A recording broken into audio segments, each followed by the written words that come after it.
and welcome to my channel. Today I want to do a pick a card reading about what your gifts are. I wanted to ask this question on as many different levels as possible. So I'm going to ask 4 different ways. First, I just want to ask about what are your gifts in terms of what you're capable of achieving in the world. You know, the classic, will you be rich or successful, that kind of question, or just where do your passions lie? And then I wanted to ask a question about what spiritual gifts you have that maybe you can tap into, or maybe already have tapped into. What spiritual potentials are there for you in terms of what you're drawn toward on a soul level. And then I asked about what your ancestral or familial gifts are. That could also be gifts from spirit guides as well. And then last, I asked about the gifts of your talking self, just your everyday self. Who you are in everyday life, just when you walk into a room. What do you bring? What loveliness do you share with the people around you?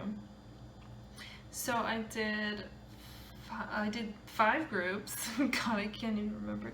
And I had them all represented by things.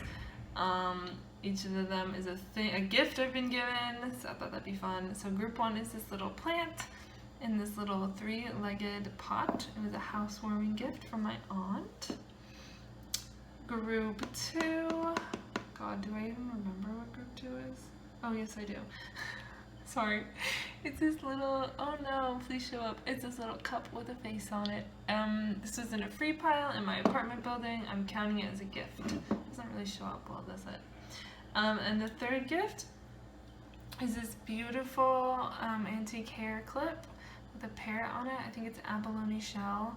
I stole this from my sister, and she saw that I stole it, and she didn't take it back, so in that sense, it is a gift. We have a loosey-goosey definition of gifts here. Group 4 is going to be this incredible dragon's head made of birdseed. My mom gave it to me for Christmas because I'm obsessed with it. I will never, ever allow birds to eat it. They will starve to death outside of my window. They will beat themselves to death on my windows as I enjoy this birdseed dragon's head, never sharing it. It's so beautiful. It's never going to die. And then group 5, my grandma got this for me when we were in Mexico. It's a little chibi Jesus. He's hollow on the bottom, so you put a candle in there and the little stars, the light shines through. It doesn't shine very well, but yeah, look at beautiful little brown chibi Jesus. This is my Messiah. Don't care about the other ones. This is my guy. Not to be rude. It's fine if you like a different version of Jesus. Just for me, this is it. This is the best one. Yeah, we brought this back from Mexico. The first one actually cracked. She bought me a second one because my grandma's really nice. So those are the groups. 1, 2, 3, 4, 5. Pick one. Okay. Hi and welcome if you chose this little plant. I love it so much, especially the little froggy legs on its container, its house, I guess, its home. So I'm just gonna pop right into it. I'm gonna shuffle on camera because I'm shuffling the quick way as I think of it. So first I'm just gonna ask about what your zones of strength, shall we say, are. Where are you most passionately driven and therefore most likely to be successful? Oh, ooh la la, the lovers, that's the first thing. Nice. Let's see what else comes out. I love that you got the lovers straight out the gate. Major arcane energy. The magician. Bam. Okay. Love it. Okay, so I get a big, strong Gemini vibe, first of all. You may be a very skilled communicator, or you may be very passionate. You may just be a person who's very social, who's very drawn to other people. Because the lovers is Gemini energy and the magician rules Mercury. So yeah, you may be someone, not really taking reversals right now because this is a reading about your gifts, so we're interpreting things more positively. Yeah, you may be someone who's a naturally gifted communicator, naturally gifted at relating to others. You may have a way of talking to people in a way that's very warm and just puts people at ease. But yeah, I think, yeah, you, even if you aren't someone who has a very active social life, I think when you are around people, they find you very clever or interesting to talk to. Oh my god, the 10 of Cups. Yeah, you just seem like a really sweet, lovely soul. That's what I'm getting with the 3 of Cups. This 3 of Cups has a little snail in the corner. So, shout out to you. That's freaking cute. I always think that this is like my soul family card in this deck. It's just like a really sweet energy, and you see the vibrations just, everyone's energy is building on the energy that came before it. And so it just keeps building upward and upward, vibrating higher, and then it blooms into this beautiful flower. Okay, so yeah, you may be someone who does feel kind of left out sometimes with this 5 of Coins. I'm here to talk about your gifts, so I definitely just feel like sometimes what you want for yourself, like your dream or your vision for yourself with this 10 of Cups, this sort of blissful, happy, just very peaceful and loving reality feels out of reach to you with the 5 of Coins. But with the Lovers and the Magician here, I think it's completely within your power for you to bring that that vision to a reality. Bottom deck energy is the Fool in this deck, and in this deck it is the 8 of Wands. So there's kind of a push-pull between wanting to like go out into the world and experience new things and take risks, and then with this 8 of Wands there's this pull to keep yourself very safe and to guard your love in a safe place. For me, this reading is about your gifts, so what I will say is that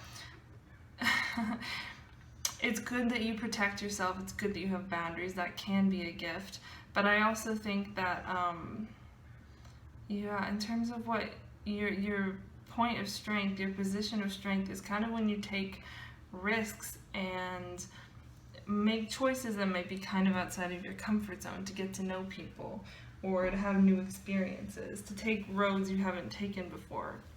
Because that's where we manifest possibilities for like new soul connections. Oh, yep, I'm cat sitting.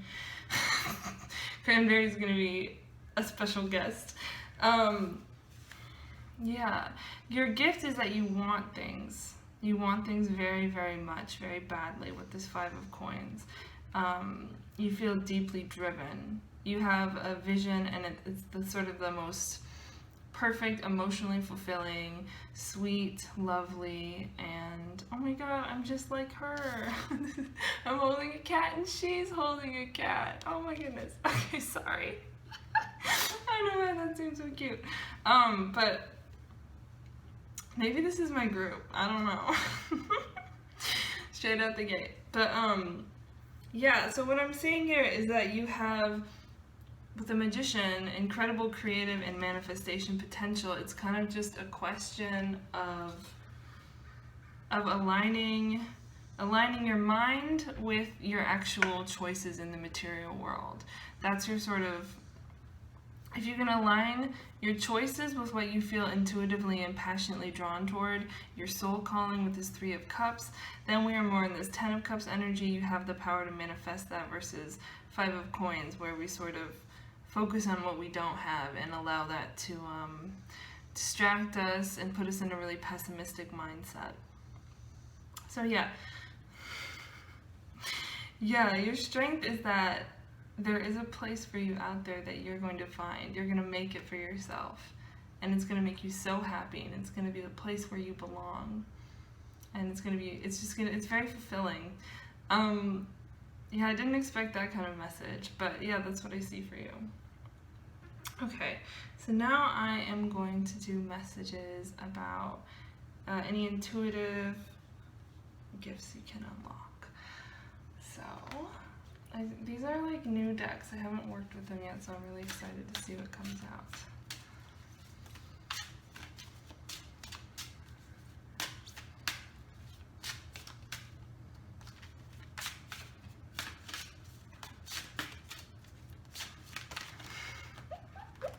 Okay, I'm just gonna take the top card, okay? So you have Shine. I just want to make sure you can see it really well. Okay. It's kind of an abstract figure. Anything else? Okay, they keep coming out in big bundles, but I'm just gonna take the top one. Oh, Shine and Be Still. See, these figures are very similar. There's a lot of radiance happening around them, but they're sort of in one spot. Just kind of, there's a sense of a lot of discipline here. The more spiritual side of your gifts are unlocked. It's kind of like how the sun never actually moves. We perceive it to move, but it actually stays in one place and everything orbits around it. So I think you're kind of, your spiritual gifts in that sense, you're being called to be very still and to sort of, with the 5, I get this sense of spiritual discipline, of finding a spiritual framework that really works for you and investing in that. A disciplined man is disciplined. I just thought of, it's just a random line from the Bhagavad Gita that has always stayed in my head for some reason. A disciplined man is disciplined. I don't know why that's the one line that stayed with me. But it is really that simple. It's like picking your discipline and then being disciplined in your approach toward it. And then, yeah, when you work on focusing your energy and balancing it, which is very challenging with the 5, then naturally your light begins to radiate outwards. So it's kind of like you don't need to be running toward anything in terms of developing your spiritual gifts. I don't see a strong need for you to search outward. I just need you to. I think you need to find what helps you balance and focus inward. And that's where the strength comes from. Okay, so you got, in this, sorry, I switched decks. In this deck you got the 8th Lunar Mansion, which corresponds to the Knight. This is like actually depicting a mother, so there's a very, very protective energy on this card, and I'm getting like just the vibe that you need to be still and protect your inner child. The most vulnerable part of yourself, to actually invest energy in, I don't want to say it, invest energy in them, sorry. I'm trying to like, it? No, them. Invest energy in them, and she has a knife here, so like, you know, she's packing. Like, she's like this maternal figure, which I think represents you regardless of your gender, because we all have maternal energy in us. This protective parental figure is not playing around. Like, it's not a passive maternal vibe. It's a very aggressive maternal vibe, which taking care of kids, I'm a nanny, you do get very, very aggressive about protecting them and taking care of them. Not like necessarily physically aggressive, but you feel that instinct, and it's anything but passive. So this is, even though you're being called to be still on a physical level, in terms of your intuitive gifts, there's a very active internal shift of you're developing these qualities in order to like nurture and nourish the smallest, most vulnerable, precious part of yourself. So yeah, oh, and there's Cancer on this card. Yeah, it's the moon, and then I think is that the glyph for Scorpio, I want to say? The moon and Pluto, I mean. So yeah, it's an intensely watery energy. It's not an energy that you want to fuck with. And you want this energy on your side. You want to be actively focusing on, that's a gift you can give yourself.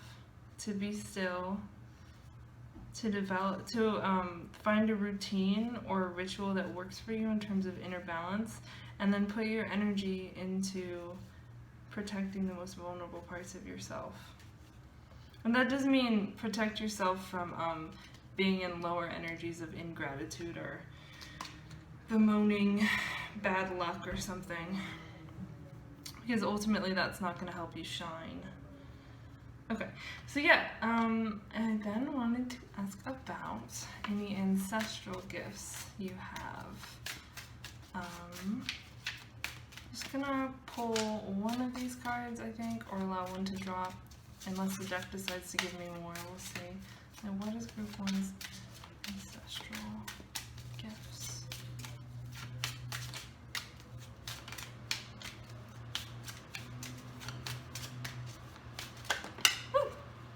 Ooh, coyote. That's cute. Okay. This coyote always looks so funny because he looks like he has a funny little, like, I don't know, his bangs. He looks like he has bangs. So the coyote rules over transformation, creation, cunning, and good fortune. So in terms of it, sorry, I'm just reading the back of the card. See if there's anything I don't know about coyotes. What's interesting is that it says he's a benevolent figure who intentionally or unintentionally helps to restore balance and order. I just like the idea of you unintentionally being what restores balance or order in your family. I feel like you may be a little bit spoiled in your family, or you may just be like you run wild a little bit, but everyone loves it. Sometimes you get in trouble, but there's a sense of like you're just kind of a bit of a renegade. That's the thing that I get. And I feel like, I don't know, sometimes as far as gifts go, this could have manifested in a positive way of your family appreciating that you had a creative spirit, that you're free-willed, you don't always do what you're supposed to do, and your family allowing you to be that creative sort of wild child. Or sometimes the gift manifests, it's given to you on an unconscious level. So it's possible that your family, in trying to stifle and repress you growing up, act as a more structured or totalitarian even sort of force in your life. If you had parents like that who were very controlling, what they ultimately gave you was this will to follow your own will, to be an individual, to disrupt things, to shake things up. So that was the gift they unintentionally gave you.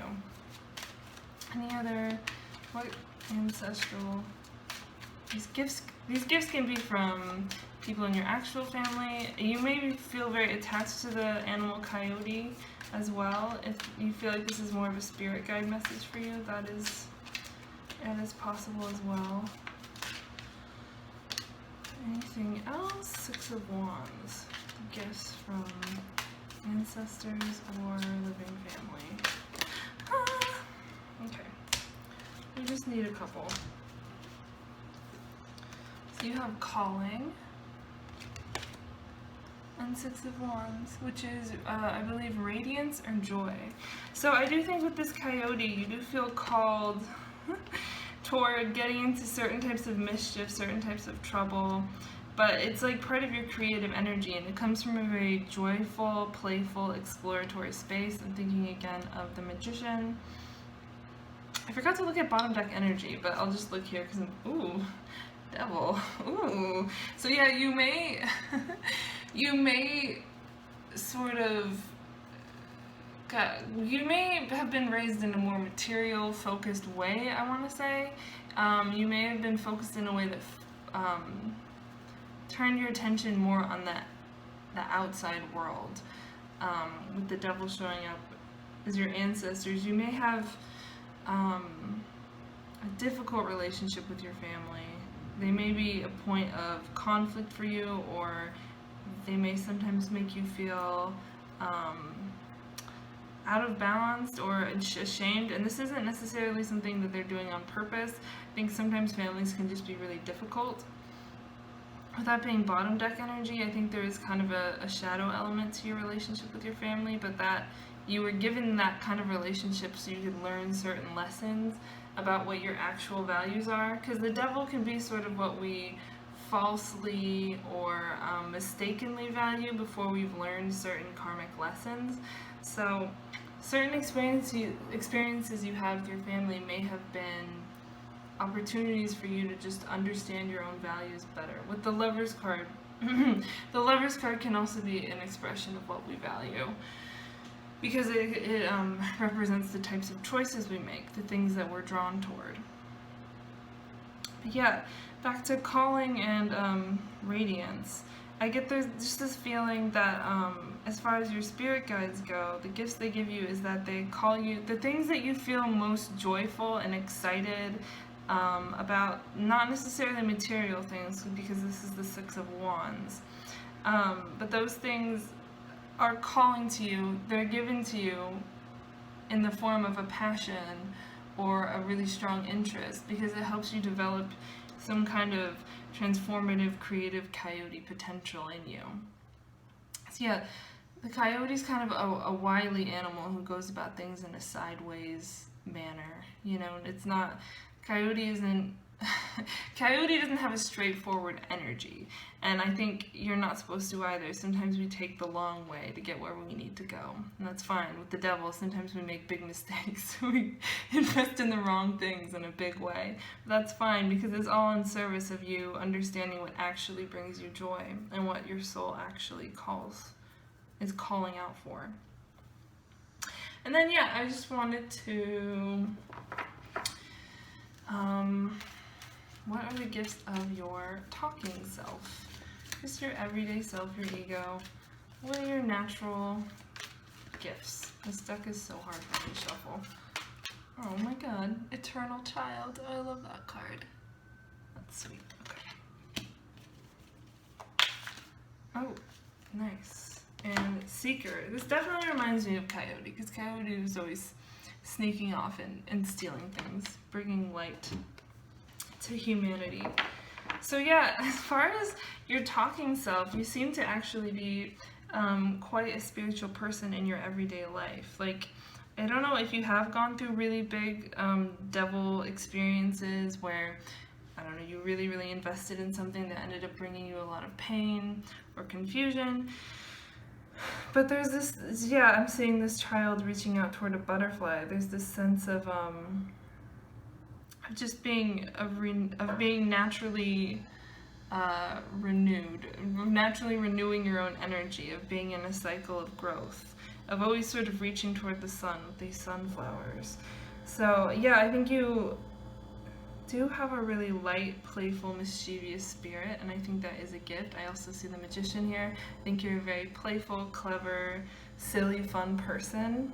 But then I think that's underneath it, and people may not necessarily see this, but there is kind of a sense of gnosis, a really spiritual side for who you, a spiritual side of who you are. You know that there's more. You know that there's more than what meets the eye. And that is an incredible gift. That might be something that comes naturally to you. And that might be why you have Be Still as a message to develop your intuitive gifts, because you may be always kind of searching and moving around in the outside world to try to find answers or try to find some sense of completion, when really you need to be moving through your inner worlds. Yeah, it's that Wizard of Oz thing of like, she never actually had to go farther than her own front door to find what she needed.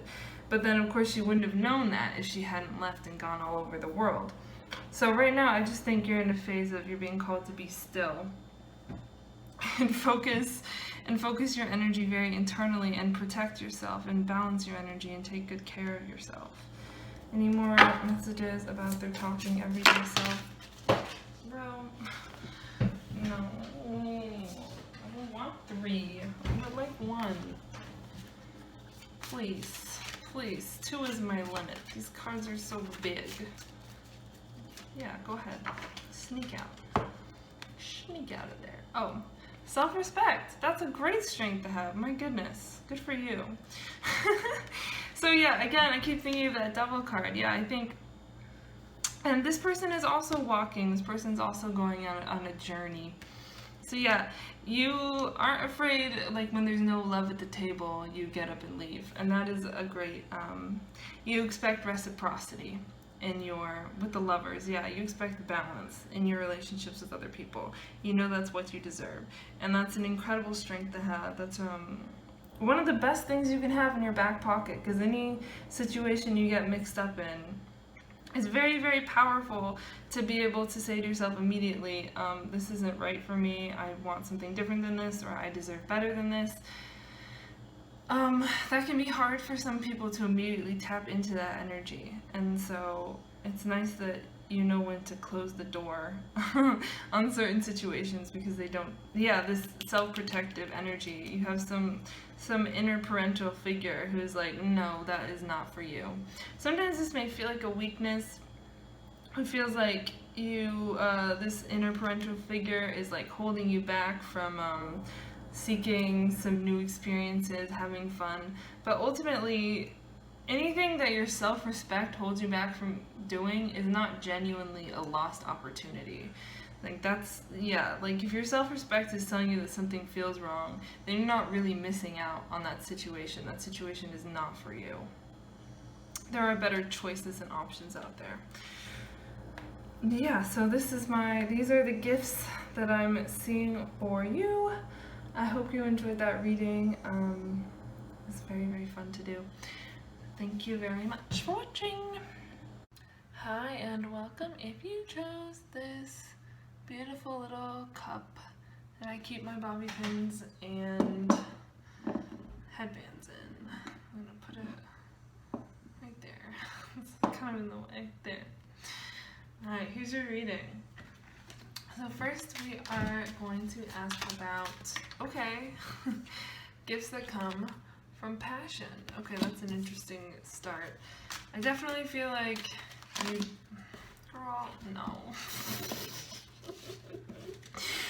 you definitely feel like there's a lot of potential just straight off the bat. That is a bit of a fiery energy with just starting with the wheel. Very strong start. The wheel into death.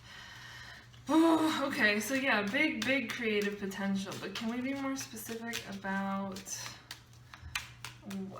how we're expressing that creative potential? Okay, interesting. So for me, the Three of Cups in this deck is like a soul family card or a soul calling card.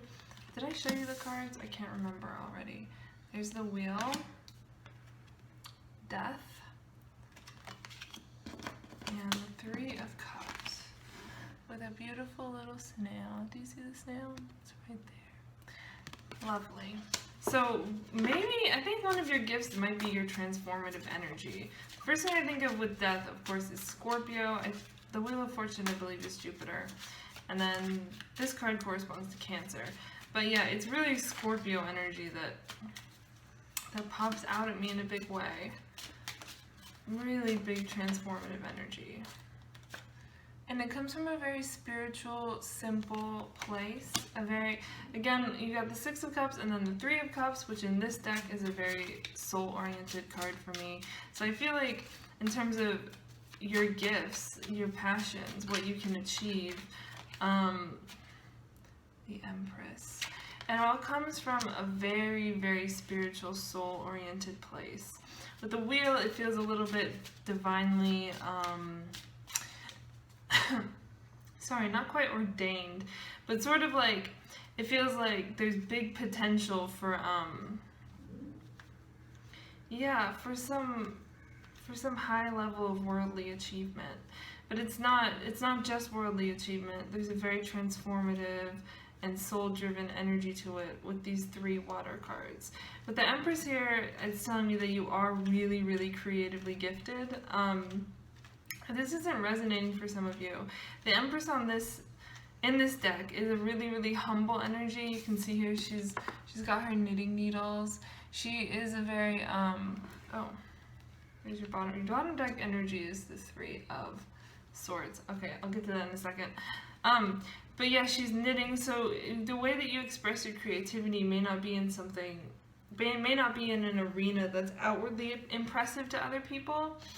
It may not be something that you ever really show off. You could be someone who likes to just do little drawings. You could be someone who decorates their bedroom impeccably. You could just, you could be someone who makes really intricate, like, Minecraft villages. I don't know, I don't play Minecraft, but a lot of the kids I babysit for do. So it could be something that you can't necessarily show off, but it is like, I feel like you do have a creative pursuit. I'm saying the water underneath the Empress, it's something that flows from you very naturally, and it's something that's very nourishing toward you with all this water energy. The more you engage in creative activities, the more you sort of transform yourself and develop and grow as a person. Seeing all these flowers just growing upward, this energy moving up. And also the snail shell, that spiral up, spiral down kind of pattern of the snail shell. With the Three of Swords being your bottom deck energy, I do feel like you're someone who can transmute pain into some sort of growth, even if you don't directly process your pain via being creative, like even if you don't like write poems or songs about it, or you know, write a book about it or something. You are someone who still transmutes that energy just by being creative, by having creative pursuits. You do transmute that energy. Yeah, and I just get, again, with the wheel turning, it's kind of like your emotional energy, that's part of the natural engines of your emotional energy. It can take you to really low places, but then it can also help you push forward to really new, different, with discipline. Your emotional engines can push you forward in all different directions to achieve new things. Your bottom deck energy in this one is the Magician. So yeah, big creative potential for sure. With the Death card and the Magician and the Empress, I think, one of your greatest gifts is you are a very creative person. And if you don't think of yourself as creative, that might be something you want to explore, because it might not be, like, you might not be someone who, with the Death card, it might be more something you grow into and something you have to consciously develop. You might not necessarily, like, you know, be one of those kids who was like singing and dancing in front of their parents every day. So then you feel like you're not a creative person because you're not always performing or showing off. But there's more to being creative than what you can show off to other people. So yeah, that is what I get for your gifts, is that I see you as being someone with a ton of creative potential. It's really all a question of releasing any negative mindsets with that Three of Swords as the bottom deck energy, and trying to transform your mindset into, well, what would I want to do? What would I want to create? Because any sort of, you can learn any skill you want to learn. You can't necessarily make yourself be super talented, but you can work on learning new skills. Okay, so sorry, I've been shuffling for any spiritual gifts that you can develop. So the first thing is Mother Earth. Yeah, so that combined with the Empress tells me that you are probably a very nurturing person, a person who thinks on a more macro level, who tends to be aware of how their actions affect others. You may be someone who's very called toward certain humanitarian causes. You may be very concerned about global warming, of course. Hard not to be. This may be something for you to look into more and develop more, how you can devote yourself to the earth in any small act of service. Oh my goodness. I'm going to take this one. Limitless. Okay, so no matter how small an act of service may seem, the way this can all radiate outward from you, there's big potential. The potential for your actions sort of radiate out. I mean, it's much bigger than you. You may feel small yourself, but your potential is limitless. Yeah, it's like tapping into energies that are bigger than you and allowing them to flow through you. It's very, with all these twos, I'm seeing 22 and then 20, which is just a 2 with like the limitlessness of a 0. Yeah, it's giving me priestess vibes in a big way. It's giving me the ability to balance, the ability to gestate new life. Yeah, you have a very strong kind of yin potentiality here, is what I'm seeing. A very strong potential to affect people, affect the world around you, maybe more than you know. Maybe you haven't given yourself a chance to really to just envision what you could do for the world around you. Then again, with the wheel, maybe you have big ambitions. I don't know. Tell me more about this person's spiritual potentials. Okay. Fortuna with Jupiter. You see the Jupiter glyph down there? Jupiter and the sun. So yeah, actually, maybe you do have very big ambitions. I don't know. It seems like when you follow this desire to help other people and give to the world gives back. You see this bird raining down little golden coins. It's like if you stay in the power of your own light, then that light is naturally going to be radiated back to you. Okay. That it's going under limitless. Yeah, so there's this sense that no matter how much you may have to feel like you need to concede to forces around you in order to belong to a certain group or belong to a place, to fit in, I guess, there will always be a part of you that's limitless, that you don't need to feel that, yeah, we have our like everyday talking selves that we are out in the world.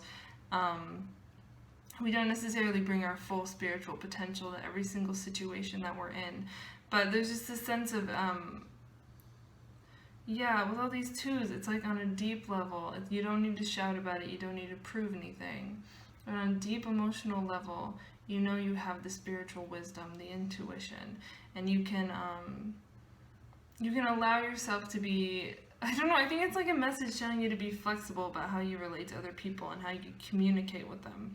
Because with all this Jupiter energy, sometimes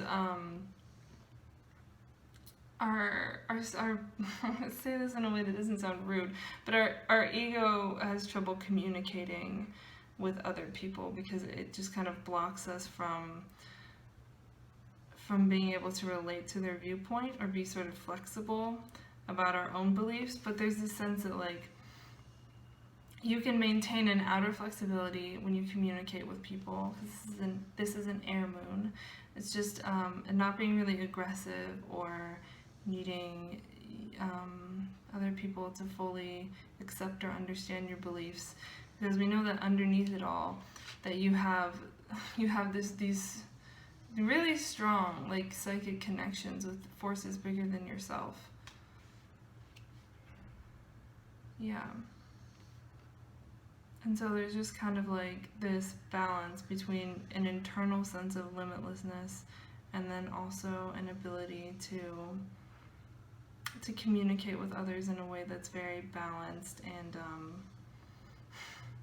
non-confrontational, I want to say. That's what I get with this. With the yellow on both of these cards also, I just get a strong solar plexus chakra vibe. Not being too set in our beliefs, but at the same, just allowing your inner beliefs to sort of let you stand taller, give you an inner sense of confidence or clarity, but not necessarily needing to explain what you believe to everyone around you. It doesn't always have to be that way. It's more like allowing your inner light to shine and letting it attract like-minded people toward you. Okay, so I want to ask about ancestral gifts or familial gifts. Depends. Your ancestral group. Your ancestral gift.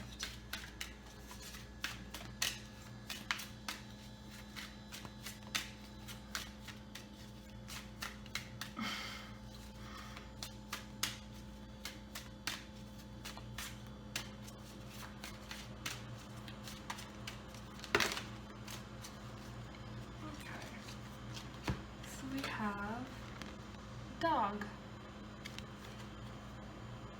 Looks like there's a blindfolded person on this card. There's a lot of eyes. If you see the dogs, can you see the dog's collar is eyes, and there's a bunch of eyes up here as well. So I'm getting a sense of instinct. Instinct that goes beyond what the senses perceive, the way dogs sometimes you know how dogs seem to react to things and we don't know why they've reacted that way or what they see. Yeah, so I get also the feeling that you're very protected, you're very guarded. You might have a very protective family, or it could be that you actually do have spirit guides who are protecting you and looking out for you. But yeah, you might come from a more spiritual family. That's very possible. But yeah, there's this sense that a gift you've been given, the sense of inner knowing, a strong sense of inner knowing. You have very good instincts when you choose to tap into them. That's a definite.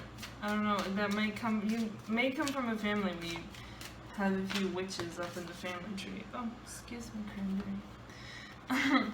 Okay, we got the Witch of Discs here. So yeah, you could have a strong maternal line, a strong feminine figure in your family somewhere, or just like this is a very like grounded, earthy energy, a very pragmatic energy. You might come from a family with a bit of money. That's also a possibility. Just like having a Aunt March person, like in Aunt March from Little Women. Like you might just have a really rich auntie. It could just be that, but it could be that you have like very strong, independent, grounded, earthy women in your family. And then we have the Nine of Cups. So yeah, it feels like you have a lot of blessings, either from your actual family tree or your spirit guides. It feels like you were a very special, see this little baby? Very special, cherished, very, very loved and wanted little baby. That's the vibe I get from this Nine of Cups, that you were very, very loved. The bottom deck energy is the grandmother of discs. So yeah, I'm just getting like a really strong maternal vibe from this. That the women are specifically not, and they might not be witchy necessarily, but the Witch of Discs, she's actually the most pragmatic of all the witch cards. So it might be more that you just come from very strong stock, very strong women, very no-nonsense, capable, pragmatic, helpful, nurturing, and stable parental figures, or grandmothers, grandfathers even, because there's not a lot of masculine cards in this deck, so it doesn't have to be a feminine person in your family. It could be a man. It depends on your family. But yeah, that's definitely, I just feel like you may be given, even if you're not rich, there's a sense of like material security. Like your mother or grandmother or someone worked very hard to make sure that you had enough, or more than enough if they could. They really wanted to, they didn't necessarily spoil you, but they always wanted you to like, they didn't want you to leave the house in dirty clothes. They always wanted to make sure you were well fed. Like very grounded and stable ways of showing love and care. Okay. So what are the gifts, oh my god, of your talking self? You didn't even let me finish. Oof. Oh no.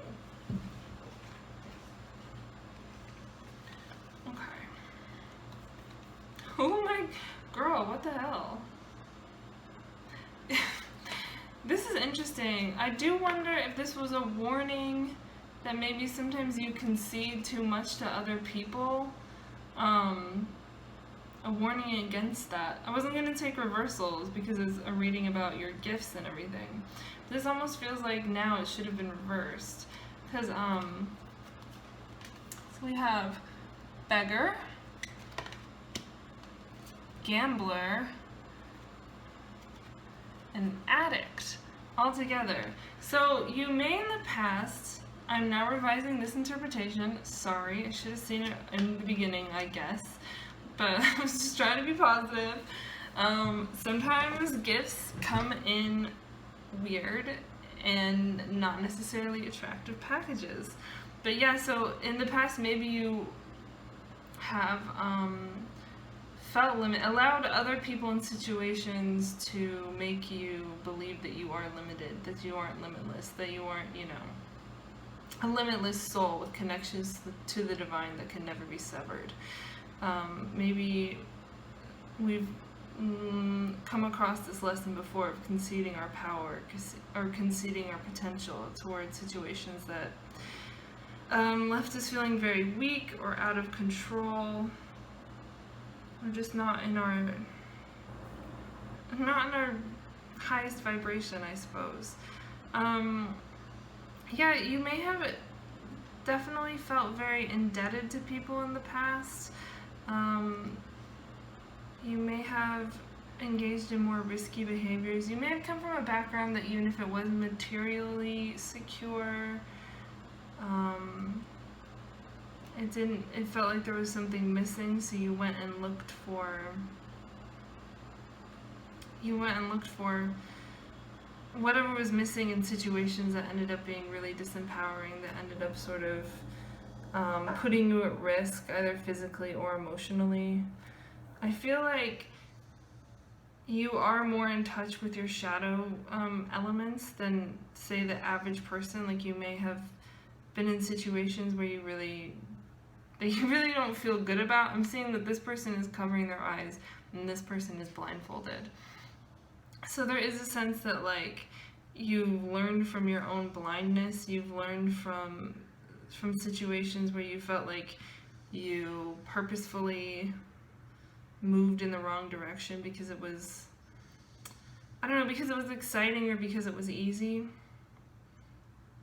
Yeah. So I feel like your ego has been challenged a lot. And maybe that is part of what drew you towards situations that were unsafe or unhealthy, because on some level your ego was desiring destruction. But yeah, I think you've gone through a lot of learning experiences. You've learned a lot about what it takes to be independent. And maybe that's why you have the death card in the wheel, as the wheel's turning for you. You're going through a really big transformation. And you're coming into your own Empress energy, which is your spiritual birthright with the Lady of Discs here. Is that you come from a line of very powerful, earthy, grounded people, and you may have gone off in a different direction for a little while to explore new things, to explore new parts of yourself. Maybe with this dog you were too protected, that the boundaries placed around you were too strong, because maybe you were always treated like this little baby, so you needed to go out and explore things and make your own choices, and so you might have overcorrected a little bit and gone a little bit too far exploring the world out there. That was what you needed to do. You needed to go with this Mother Earth. It's a very expansive idea. You wanted to see the whole world, and you learned from that. Those lessons may have come in difficult packages, but you did learn from them, and that is probably why you had the Three of Swords as your bottom deck energy. What seemed like pain and defeat was actually a chance for you to learn, to really understand your values, to understand what you want, to understand what your limits are in terms of unhealthy behavior, but then also to understand that there's parts of you that are unlimited. There are parts of you that can survive anything. You can come back from some really intense, disempowering experiences, and you're still a beautiful, lovable, important person with Fortuna. You know, once you reconnect with your inner light, that light will be reflected back toward you. Nothing's going to change that, even if you feel like you've had experiences that make you feel ashamed or just you're unhappy that those happened. Yeah, forgiveness just fell out. So that is really the greatest gift that you can give yourself here, is the gift of forgiveness. Yeah, to just let go of mistakes that you've made in the past. To understand why you made those choices, to understand why you had to have those experiences, what you learned from them, and then thank those experiences for teaching you lessons if you can, and then thank yourself for choosing to move away from those experiences. And that can be really hard. It can be really hard to rise above addictive patterns. We all have addictive patterns in some way or another. It's really, really hard to leave that behind. It's really, really hard to be self-sufficient, to not be in an energy of leaning on other people to take care of us. And of course, obviously, we do sometimes need other people to help take care of us, of course. But these weaknesses put you in, these experiences put you in touch with your weakness. And that ended up being it ended up being a strength. That's why it's coming out in this reading as a gift. It's teaching you the gift of understanding yourself and compassion for yourself, most importantly. That's the gift that you, just as your talking everyday self can give, is your own compassion. It's helped you be more compassionate toward other people as well. Because you're not acting from this place of sort of the sinless, stainless ego where you've never fucked up or you've never done wrong. You understand what those experiences are like, and it gives you the power to help other people. This Mother Earth card, you can use these experiences, your negative experiences where you were lost and you made choices that you wish you hadn't made.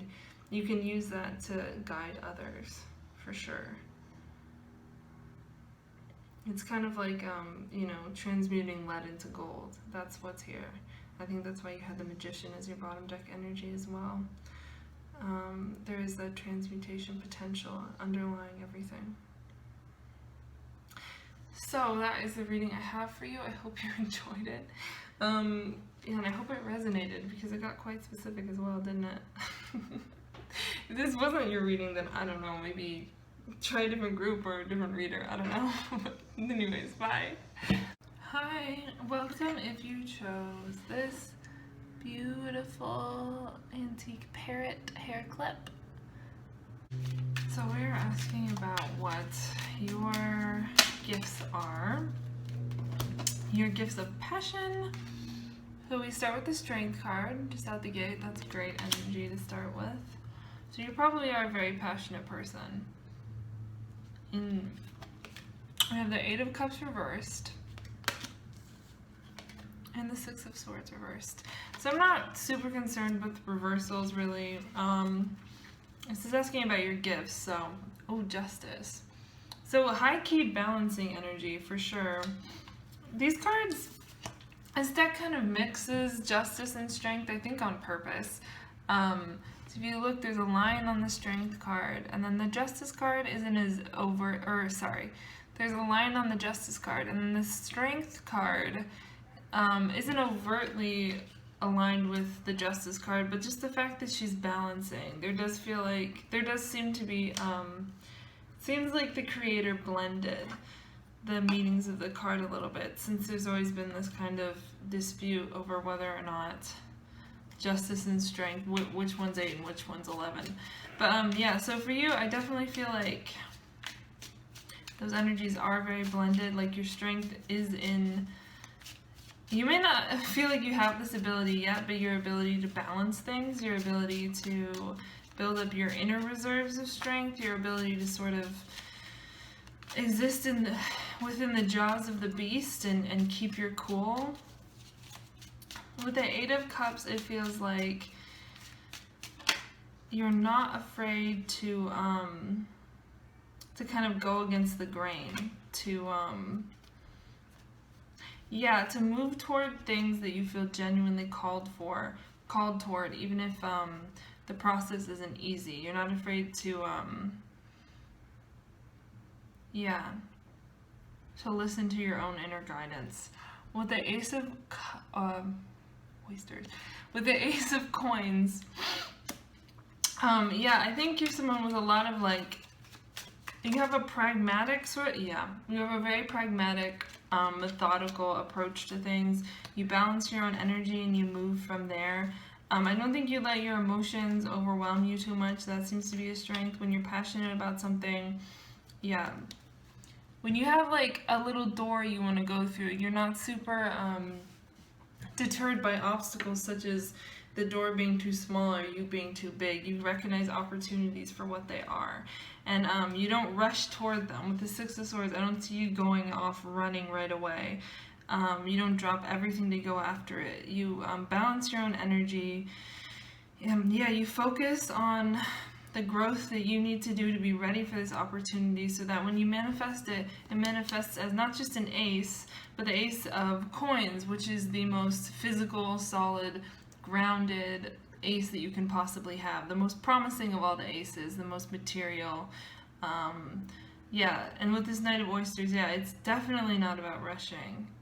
It's about having a clear vision and following it step by step. Yeah, I don't know, you might not be someone who tries to reinvent the wheel. That might be a strength as well. I feel like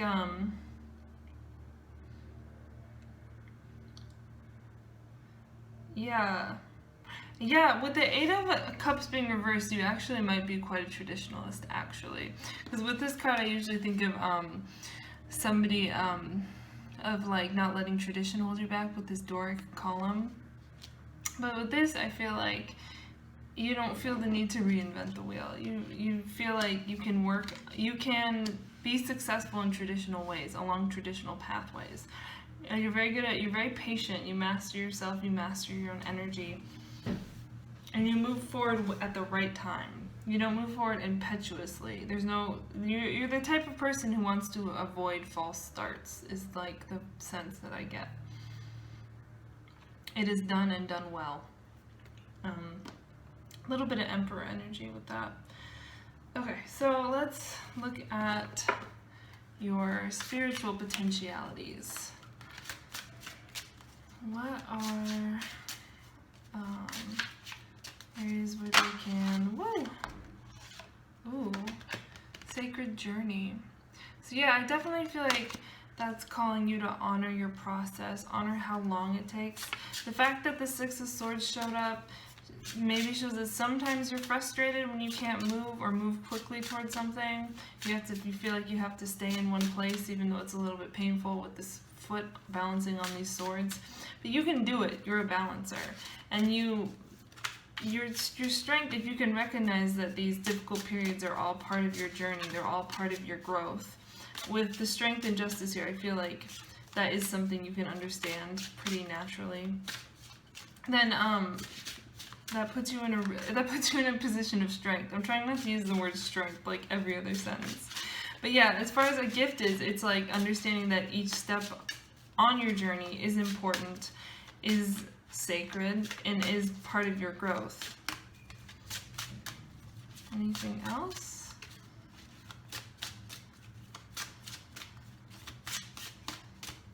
Is that it? Just one card? Last call. Okay. That's fine. I'll just get you 2 cards from here. Okay, so your spiritual gifts or parts of your soul's purpose you can awaken. Ooh. So you got this. The full moon in an air sign. Solution is the key word for that. That makes sense. You do feel like, definitely like you're a problem solver. That makes a lot of sense. Ooh! Oh my goodness. And then we got Palace. This is the 3rd lunar mansion, so that's, first of all, this is the number 3, is giving me abundance vibes. And also, it's a very opulent energy. I see Jupiter right here, as well as Venus, the greater and lower benefics. And this fact that this palace is balanced on this person's head, it definitely feels like it's like you have a village. You have a vision of where you want to end up in your mind, and it's very, very well balanced. And it's held in the highest place, and it's on your crown. It's like on an altar. I just see like an altar. It's in the highest position. It's like, and when you have your vision of what your ultimate highest goal is, then you put it on this altar in your mind, and everything you do is like centering around that altar. Yeah, with this full moon, the fact that you got full moon energy, it feels like I just see this circle. It's like this is the center of everything. Everything radiates out from this center. And if you feel like this isn't you, then this is definitely something that you're being called to do for your greatest success, is like having it's like it's this hub in your mind. In how you envision your life, you need to find out what that hub is, what that greatest potential is, what your highest value is, and place that at the center of everything you do. And then everything sort of spirals out from that in your sacred journey. That's the kind of key for your path, is to put the highest good, whatever brings your highest alignment, in the very center of you, and then just spiral out from there. And it's a very slow-moving energy, and we're honoring that slow-moving energy. So we understand that in terms of material things, it's like the knight is the slowest. The knight of coins is the slowest moving knight, and the ace of coins is the slowest coin. The ace of coins is the slowest ace to manifest. I'm having a much harder time talking with you. I don't know why. You might not be a super verbal person. You might be more of a doer than a talker. You might be someone who has a lot going on under the surface that people don't see. Yeah, I just feel like you have a lot of hidden riches that other people don't necessarily see, and maybe sometimes that's very frustrating. That's part of the sacred journey, is just understanding that you will come to a point where you're at this palace, and you have external markers of success that you can show off, but first you have to walk every single step on this path. It's absolutely not a fast-moving energy. And yeah, it's just kind of like, yeah, because this is an air moon, I think this really speaks to like our ideals and our values. So it's like keeping your highest ideal always at the forefront of your mind, and when you tend to different things and responsibilities, make sure that you're filling up this cup of the palace, the highest ideal. Where do you want to end up? Like, thinking of like an astrological chart, you know, with the circle, we go all the way around it to the very tippy top where Capricorn is, but it's like we have to go through this full journey, like underneath we have to go through the subterranean region, and then the climb upward, and then finally we reach the midheaven, the highest point of the chart, the highest point of personal achievement, the mountaintop. But it takes such a long time to get there. And this is a gift for you, because I do think when you get there, it's going to be just lovely, absolutely lovely, incredible, opulent, stunning, life-changing. Yeah, it just requires a lot of patience and a lot of balance. Okay, so, and then, yeah, I'm going to ask about ancestral gifts or family gifts, gifts from spirit guides. What are those gifts like?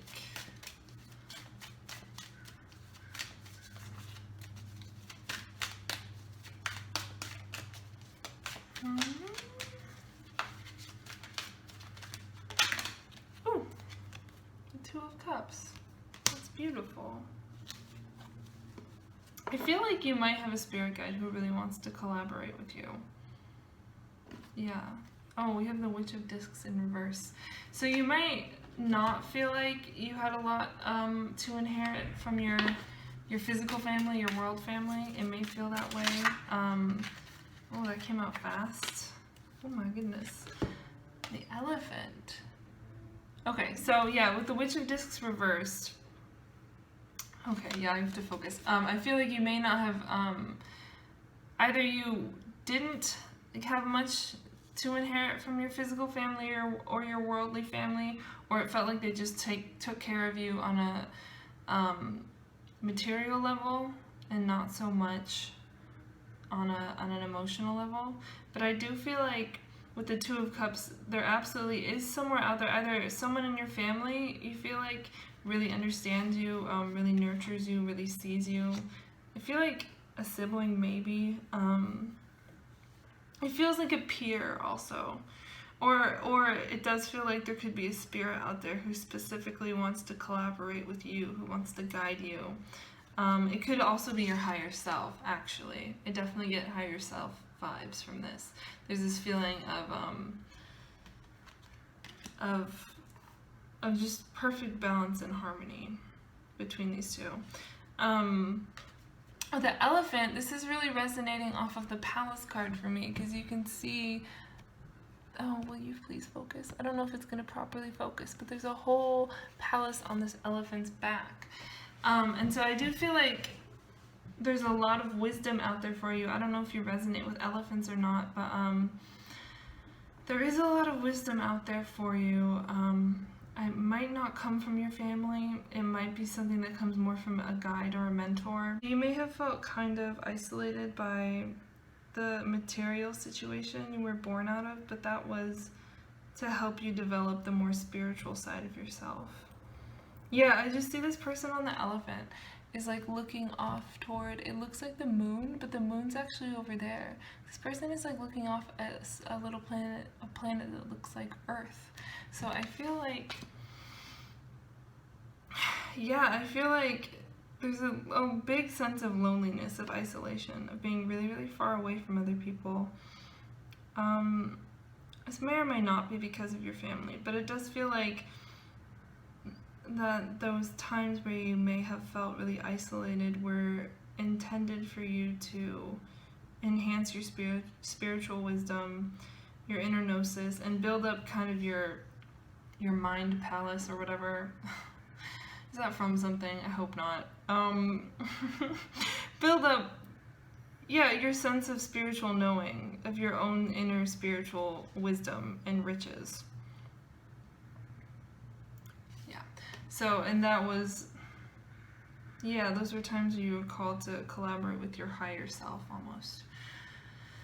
And then, yeah, I just want to get some cards to express the gifts of your talking self.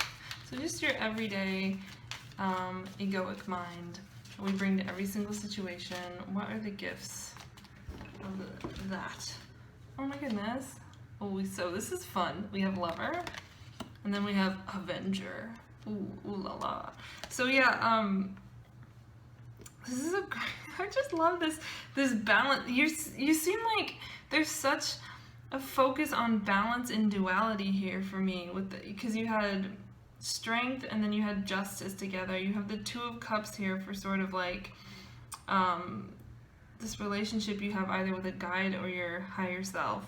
And then just these two energies feel like they really balance each other out well. I think they come from the same place, because I feel like the Avenger energy shows that you are really upset by injustice, that you really don't like seeing, I don't know, people being bullied. You really don't like the feeling of being counted down. You have this, like, you just have a strong sense of like when something isn't right, when something isn't done well, when something isn't done fairly, it just infuriates you. And then on the other side, you just love to give, you love to love. You just have, I just see how happy this person is, just absolutely glowing, loving life. Yeah, it's just like radiating outward, this like open-hearted, loving energy. And then on the other hand, when you see something that doesn't sit right in your heart, there's this sense of like steely-eyed, cold-blooded rage. So yeah, I definitely get an earthy vibe from you. I feel like Tauruses, especially when something is like not right to them, they just are like implacable, unmovable. But then when a Taurus really loves someone or something, then it's all so much devotion, so much loyalty. So I don't know if you are a Taurus, but I just get that vibe here with this, with these two signs. Yeah, I think everything you do, even if you don't know it, comes from the fact that you do have a really big heart. So even when you're acting really petty, because I do get the sense that you can be really petty, it comes from your heart space being wounded. So you do have to be very careful about your heart space and making sure that it's not getting too closed off, too divorced from the original impetus. Whatever activates you or sets you off or puts you in this avenging energy, just want to make sure that we use that productively instead of that we stay aligned with our guides, so we stay in a loving energy, because this is a gift, this is a strength. This can be something that really pushes you forward in this Knight of Coins energy. It keeps you going, that it might feel like, yeah, it's not right for you to, you might be someone who's really down on yourself for not working hard, like you feel angry when you don't follow through properly on things, or if you're not achieving to a certain level. So it's important not to like turn that energy inward on yourself, but to but to just keep it, use it as a balancing energy, because it says right here, desire to balance the scales of justice, which again, absolutely that vibe for sure. And I just want to say the King of Coins is right underneath justice. So yeah, you just give me major earth vibes. I forgot about this card. The card that just popped out was the Garden. So again, the mega earth vibes. I just feel like you have a very grounded, lovely energy. Even if you're not an earth sign, that is your gift, is your ability to ground. You might be a little bit of a nature baby, or you might just be someone who really loves to luxuriate in sensually pleasing experiences. It doesn't have to be lying outside in the garden. It could just be like being snuggled up in your bed eating good food. And the reason this is showing up as a gift is because I think you are a very hard worker, and part of balance is also bringing in the sort of like sweet, loving and indulgent energy of the lover. It's not just about pushing forward all the time and we have to get, you know, it's the sacred journey vibe. Sometimes you're going to go through very slow, long periods of time where nothing really seems to happen, but that is a step on your journey. That is a necessary step on your journey. You can't be like dragging bricks up to your palace and building it every day. You have to take days to rest and recharge and stay in touch with the beauty of your vision. Make sure you do beautiful, nurturing, comfortable things for yourself, because that will remind you why you want to work so hard to build up this palace. I mean, the moon can't be full all the time as much as we'd like it to be. So you have to give yourself, it's all about balance, and I think you have a gift for balancing your energy. That's why it's showing up.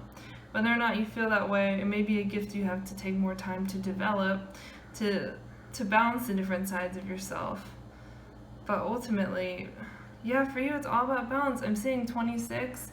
That makes me think of 2 of Cups, and then 6 is the number of the lovers. It's all about like the duality of self coming together. Yeah, you have high key like great potential for achievement of material things. Whatever your palace is, whatever your greatest ambition is, you absolutely have the goods to achieve it. So I'm very happy for you. I hope you enjoyed the reading. Thanks. Bye. Hi and welcome. If you chose this fabulous birdseed dragon, I'm really excited to actually do your reading because I want to see. I want to see who chose this. I'm just gonna weirdly prop it up over there. Okay. All right. Let's go.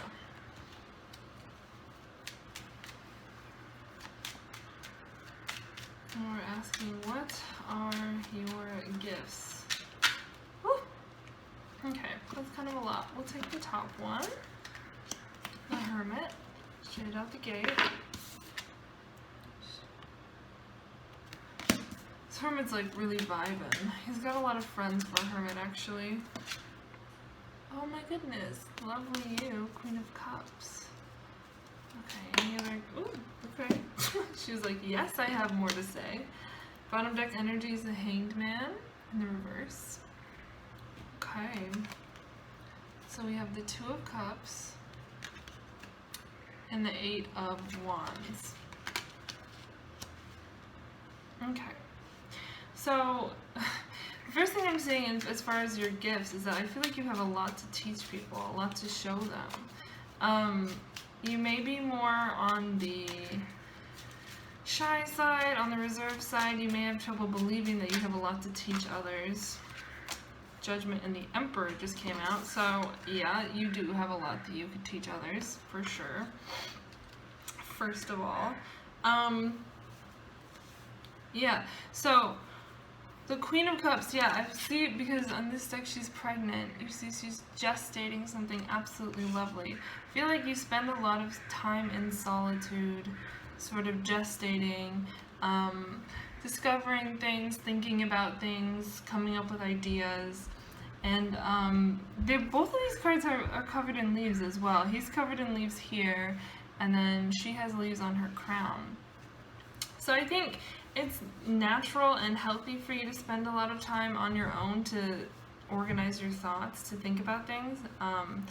But the point of that is that you're gestating some kind of understanding or knowledge that you can share with other people. Because the Queen of Cups does not keep her energy to herself. She's here to give love. She's here to give and receive love. Yeah, with all these leaves, I'm just feeling like the Hermit, yeah, it's like foliage that's meant to camouflage him or hide him. Whereas for her, I think it's kind of like her little leaves are there to connect her to the divine. It's like these are the little tendrils of her experience that she uses to connect outward.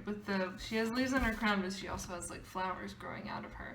So for her, her growth is about expanding outward and connecting with what's around her. Whereas the Hermit kind of uses his experience to blend in or camouflage himself. So I think it's really about balancing these energies with the Two of Cups. They also have two little leaves in there. There may be a lot of pain in your past. There may be reasons that you want to hide yourself away.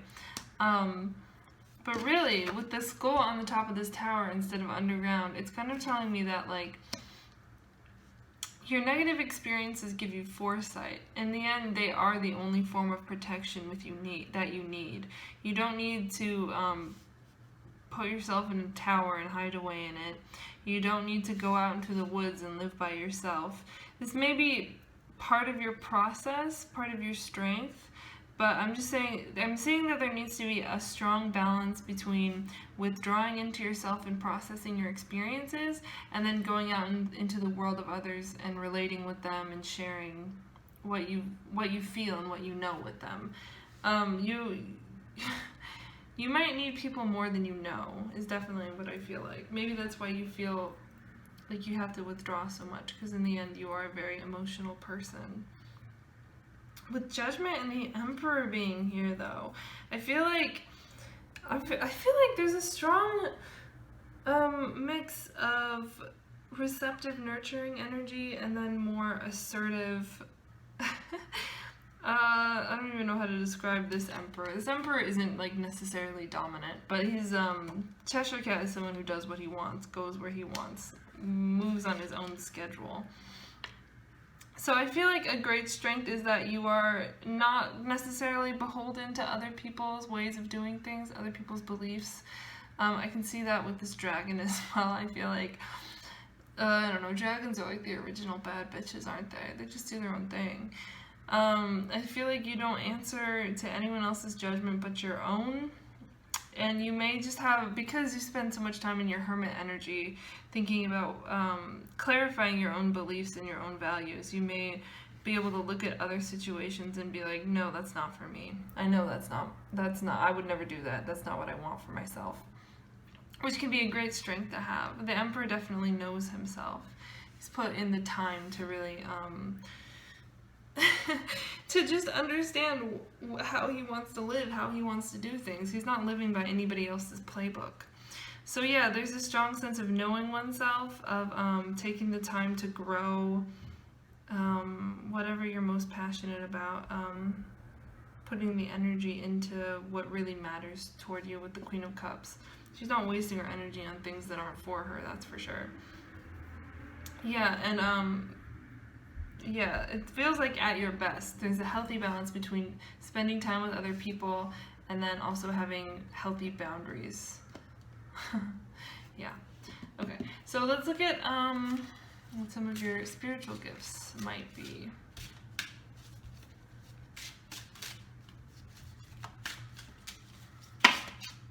Okay.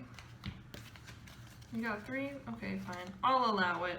So we have self-worth. I love that for you. You already have more cards than everyone else. You have mirrored souls. So along with the Two of Cups, you're someone who learns a lot through your experiences with other people. And then we have Strength. Oh my goodness, the Emperor and the Strength card. Okay, so yeah, with Judgment, again, I'm getting, with Judgment and Self-Worth, I definitely feel like you just know when something's not for you. You can just use, there's this sense that like, the only thing you see about this person is their eyes. So like, when something's not for you, I feel like you just hide yourself away from it. You move away from it. You don't even engage with it. You're like, that's okay. I don't need that. You choose your connections very wisely because you know you might be very influenced by the people you have around you, by the type of people you choose to engage with. They bring out the best in you, and they also make you aware of what the worst parts of you are as well. You have this tremendous capacity to like fully meld and merge with a person that you really love. And so I think that is why you do have this hermit energy sometimes, because you just don't want to be bothered if it isn't like complete, you know, like, I don't even have the words for it, but you know what I mean? Like if it's not reality defying, like earth shattering love, I feel like it isn't for you. I feel like with the Emperor, there's this strong sense of knowing exactly what you want in any given situation and not settling for less. And then with Strength, it is like, this Strength is interesting because it's kind of like, it's the idea of the tiger gives me solar plexus vibes, but then the colors definitely give me more like third eye vibes. So I think there's this strong awareness of all your different potentialities. When you're off in your hermit mode, you're looking at all the different ways that you could go and understanding what is worth using your sort of tiger willpower on, what's worth actually chasing down, what's a meal and what's a snack, you know? You don't need a snack, you want a whole meal. That's what I feel. I feel like there's a strong sense of not expending your energy on things that just aren't worth it. In fact, you're more likely to expend your energy on keeping things out than chasing after something that isn't actually for you.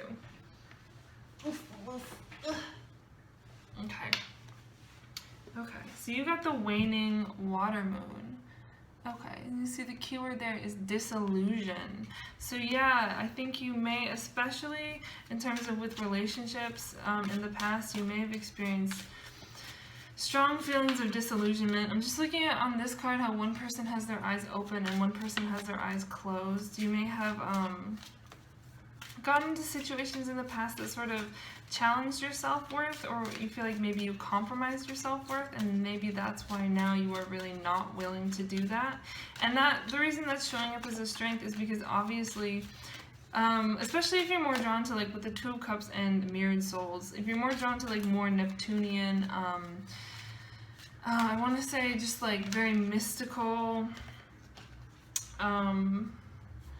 and idealized, if you have a more idealized sense of union, sometimes we do need to end up in the wrong unions to learn lessons about what is actually realistic and healthy in terms of what we fantasize about in a relationship.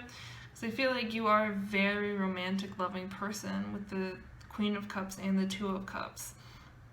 But you need to have a strong sense of self-worth before you can fully express this softer, more giving side of yourself, because you don't want to express that in a situation where it's not going to be reciprocated or appreciated. So you also got Knight. So with Knight, we have this very protective energy. I just saw 1111 on my camera. You are both the mother and the child in this situation, regardless of whether or not you identify as a feminine or mothering energy in your life. I think you have definitely been, just been in situations where your self-worth was compromised, especially I feel like in close personal relationships. So now you know to hold yourself back from certain experiences. At the Strength card, I just see the 3, which is the card of the Empress, the number of the Empress. So I do feel like you do have this really abundant, nurturing, feminine side of yourself, but you need to it's important to wait until the right situation and the right person to express that. Yeah. I definitely feel like your strength is not the type of strength that necessarily has to announce itself. Neither this woman, this mother figure, or this tiger are being particularly aggressive. But you know, just looking at their eyes, like, do not fuck with them. It's that kind of like, walk quietly and carry a big stick energy that I feel. That, there's just this sense of like, you understand your own value now. That's the sort of softness and sweetness of this child. You understand that you have, and again, there's this mother, she's also a mother. So yeah, I think you may have a very nurturing side, even if you're like if you're a more masculine person, this may be odd to hear, but you have a very strong like ability to be very mothering and nurturing. And if you develop that, especially with regard to yourself, before you pour that energy into relationships, and that will really, really serve you well, because first and foremost, you deserve to be protected. Okay, so I'm going to draw an animal spirit card for your ancestral gifts. My heart just started hurting a little bit right here. I don't know. Let's see what that, if that means anything. Very random little pain. So you might, I don't know, you might have some pain around your family. Maybe this is why you have to mother yourself, protect yourself.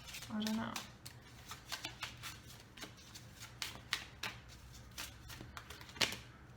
Okay. Oh, I'll just give you two. You keep getting more cards than everyone else, honestly. So, the panther, I feel like that definitely goes along with your strength card. And then we have birds.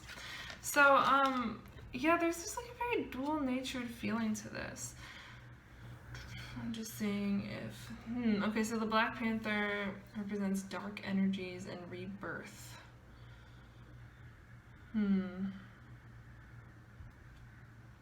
I mean, I don't feel like there's anything particularly dark looking about this panther. It actually looks incredibly sweet. I don't know if you can see it very well, but it looks actually much less aggressive than this tiger over here. So I'm just seeing this as like your rebirth. There's like, if you look also, there's storms over here.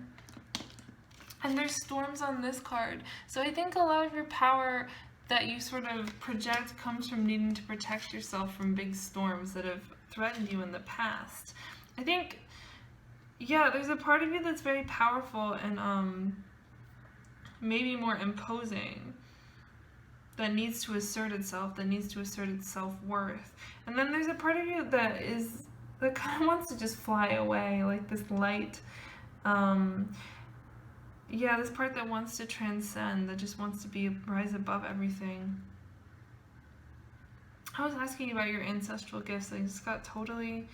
I mean, birds can represent the soul, because obviously they're like the link between the land and the sky. So I feel like, I don't know if you are particularly connected to any type of bird, but I definitely would say, I definitely could see you having spirit messages coming to you in the form of certain birds that you feel just drawn to in your heart. I could see that being a way that certain guides chose to try to connect with you. Or black cats also with this Black Panther. I don't know if you have a black cat or anything. There's a lot of cat energy on this card. I just realized that. There's a tiger, the Cheshire cat, and a panther. So yeah, definitely cats and birds feel like, in terms of like things that make you feel more connected to the divine or your spirit guides, you might be a big animal person. And that could be, being in the presence of birds or cats could make you feel more spiritually connected. I definitely feel that. As far as like family, yeah, I don't know, I'm just feeling like maybe you needed to fly away from your family. I'm thinking of Nelly Furtado's song, I'm Like a Bird, I Only Fly Away. I don't know if you feel super connected to your family or not. That message might not be for everyone, but there's maybe some pain there, even if you really love your family. And you may have need to heal a little bit from certain experiences you had in childhood. That's just for some of you. Just this panther looks so sad. There's just such a lost feeling here. We have to look away to other worlds to find our real family. Maybe that is why you're such a romantic person. Whew. Okay, Witch of Wands. So as far as ancestral gifts go, I think well, either this is your ancestors or this is your spirit guides. But there is a strong linkage between you and some kind of incredibly creative power here, which doesn't surprise me because it is big energy. You picked the dragon head. I suppose you did so for a reason. Yeah, oh, I just realized my heart was hurting and there's a little tiny face on this panther's heart. Oh my god. Okay, anyways. I do feel like you're connected to some big energy, and it comes down to you. Maybe not through your family, but maybe you do. Maybe this Witch of Wands is definitely, gives me like big pagan or like actual witch vibes. So maybe you connect to spirit guides through craft, or some kind of ritual like that. If you don't, it might be something to look into if you're at all drawn toward it. I just feel a lot of energy and power in this group. It's a really interesting mix of energies. It just feels like there's a lot here, honestly.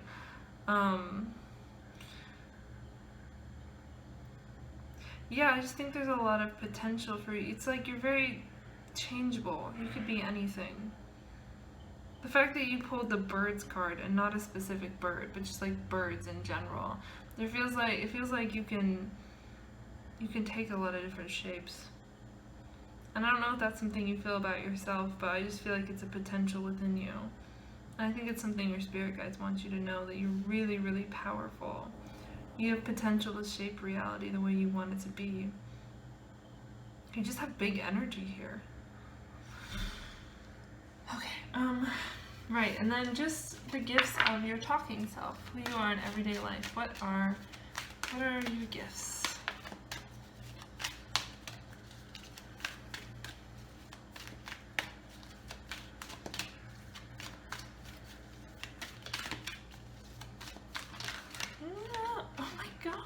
You got the orphan child, the little prince. Okay. And gossip. That's very interesting. Okay, so yeah, definitely the feeling I have about you I'm not saying your family's like terrible. I just don't get the feeling that you necessarily felt super supported by them. But I mean, that's probably not a message for everyone. I feel like even if your family, what was your bottom deck energy here? Wait, let me look. Oh, your bottom deck energy is the Two of Cups. Again. That's very interesting. So, I feel like, I don't know, there's this part of you that was always like yearning for something more, even if you did have a very loving family. Maybe there's just this part of you that always wanted to fly away, because the little prince and the Prince of Cups, this picture really, really strongly references The Little Prince, which is a book. I don't know if you've read it. But the little prince he lives on a tiny planet with a flower, and he and the flower love each other very much. And he takes care of her because she's a flower and she needs to be taken care of.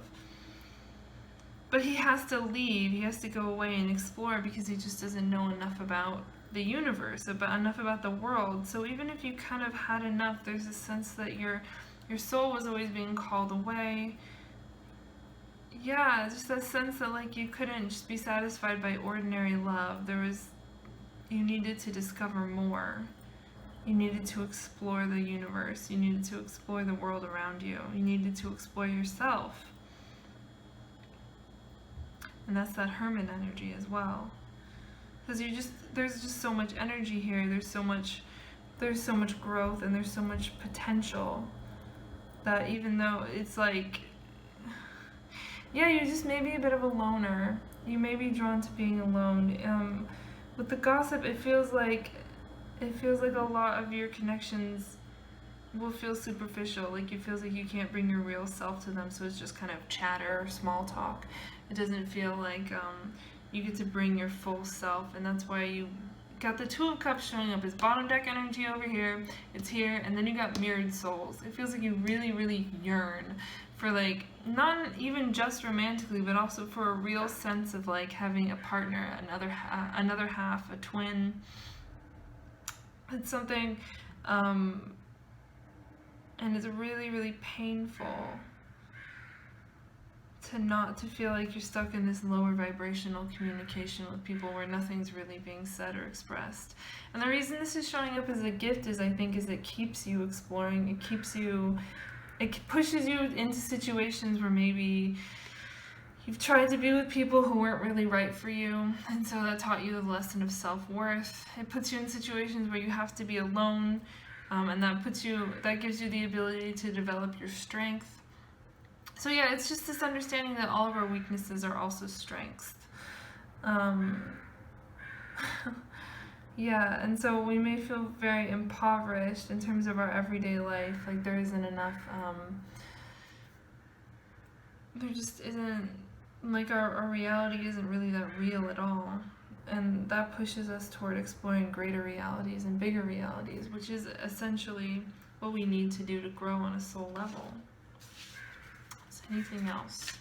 Any last... Fuck! Okay, commitment. Yeah. So you are being called, and there's birds on this card, I'm just seeing, swans mate for life. There's, again, this is the whole, like, Two of Cups vibe coming through. I think you are being called very much to, find your soul family and commit to them and nurture and grow your relationship with them. And that is an incredible strength, that when you do really find the right person and you love them and you feel like it's real, you have this loving Queen of Cups energy to just like open everything up to them. You have so much love to give, and you're really, really ready to give it. So yeah, I think, yeah, you are an incredibly loyal person, and that's something that comes through in your day-to-day life. That's something you bring to situations that other people would see and appreciate about you. So thanks for tuning in. This was a really fun reading to do. It's very, very interesting energy. Yeah, thank you for watching. Hiya, and welcome to this reading about your gifts. If you chose this adorable little Jesus, this little guy, then this is your reading. Yeah. Okay. So, first things first, I'm just asking about your gifts in the typical sense of where would you be successful in life? Okay, we'll take those. Oh. So we have the King of Coins. There we go. So it looks like you could be very successful in life. The Page of Wands, risk taker energy, the Empress, and the Devil. So I feel like you definitely are someone who is capable of building up an empire, really. There's like big earth energy here. How do I want to do this? Really big earth energy here. I'm just putting these two together because this guy's in a little devil suit. It's like this is his mentor or something. I think it's almost like you're too capable. Like you are like an achiever is what it seems like, or you have the ability to achieve a lot. You can take risks. You're very bold. Seems like you're not afraid to go places that other people would be intimidated by, or you're not afraid to try things that other people would think of as just being out of the question. You got Justice reversed, which is interesting on this card because Justice is already upside down, and then the Magician. So yeah, I feel like you can pull anything out of a hat, really. You do seem like you can pull it off with this King of Coins. Like, what he's doing isn't easy. He's perched on this big-ass coin. And it feels like if he falls to his death like all these other kings down here. But he wants to stay on top. It's clever. Yeah, with the Empress I get Empire Builder energy. Yeah, with Justice reversed, the warning is not to be too imbalanced. To not go too far into the material with the Devil being here. This is really interesting straight out the gate. Your cards came really fast too. So, yeah, Mega Earth energy. You just want to temper that a little bit with these two. God, you have a lot of major arcana, don't you? These two airy major arcana. So the earthy achievement you need to balance out with values, with ideals, with Just keep it balanced on an intellectual level. Make sure you know what you really want to achieve, what's really in line with your values, especially with justice, because you definitely can achieve it. You absolutely can pull any rabbit out of the hat. It's like you can do things and people are like, wow, how the fuck did that person even do that? Like, how is that even possible? It shouldn't be. With the scales being upside down, it shouldn't even be possible here. And yet, apparently it is. Yeah, this doesn't describe you. I don't know what to say, because this feels like maybe you haven't fully come into your potential. With all these earth cards, it can be very slow moving energy. You might, it may take time to get to that point. The Empress certainly doesn't get all the way up here in a day. You know, it takes her a long time to, she's gestating something. It's a very slow energy. Capricorn's a slow energy, and then yeah, I doubt the King of Coins got up on this giant coin overnight. But yeah, you might be more in this phase. You might be in the initiation phase of exploring. Definitely, it seems like you're good at following your gut, and that does serve you well. It's just, in terms of gifts, in terms of worldly gifts, you seem to be a very driven, passionate person. You seem to be a person with, yeah, incredible potential. It seems like things are very much aligned in your favor. External circumstances might be topsy-turvy at the time with this justice reverse. That is one thing. That could be a blockage. In terms of, that's the only thing that seems like a blockage of your ability to achieve something or bring something in that you want. Because yeah, with the Magician, it seems like you get the things you want when you shouldn't even be able to. It's like that shouldn't be possible. That's the vibe I get.